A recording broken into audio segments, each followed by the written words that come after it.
Documentary airing on Netflix right now, getting a lot of buzz, is taking a deeper look at our obsession with our devices and social media and why we're so hooked. It's called The Social Dilemma and focuses on how content is being tailored to hold your attention longer and longer, and how this is ultimately impacting our mental well-being overall.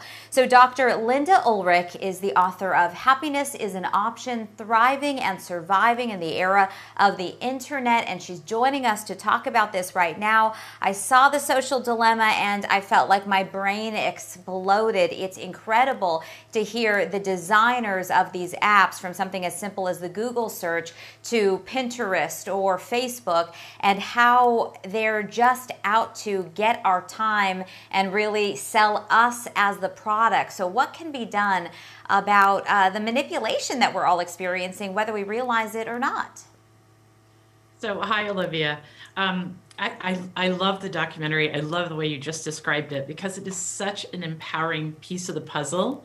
You know, what I tell people is that the internet, though it seems so ubiquitous in our lives, is really, really young. It's a human construct that is ready to be reimagined in a more sustainable way. And here's the thing: if we know what the documentary teaches us, and I think these are really, really earnest, not more doom and gloom that you're going to want to hide under your bed. So watch it.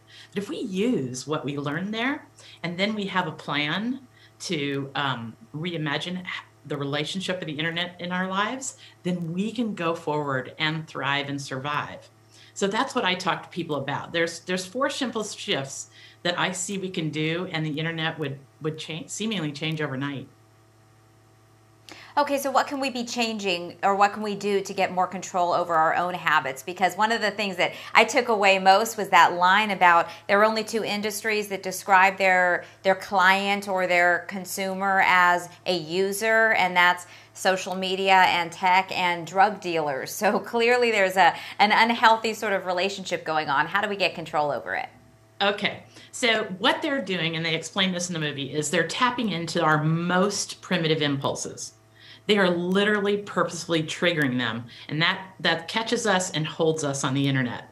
But that sword cuts both ways. If we can realize that that's the game being played with our emotions, we can do something so powerful. And that's pause. The first thing I teach people is to not use the internet just mindlessly with their lizard brain, because our brain is going to dominate what we click on by fear and danger and disorder.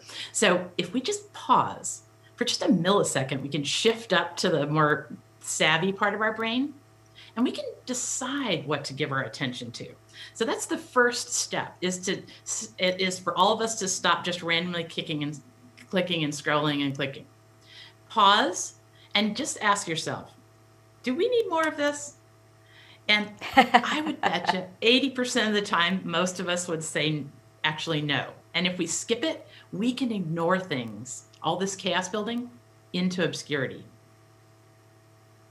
Dr. Ulrich, I could talk to you all day. I think it's the most fascinating subject, and I like the idea, the fact that there's a positive around the corner. If we are aware of what's going on, we can change some of these habits. So I hope you'll join us again on Good Morning Arizona, because there's a lot to dig into. But again, the book is Happiness is an Option, Thriving and Surviving in the Era of the Internet. Thanks so much.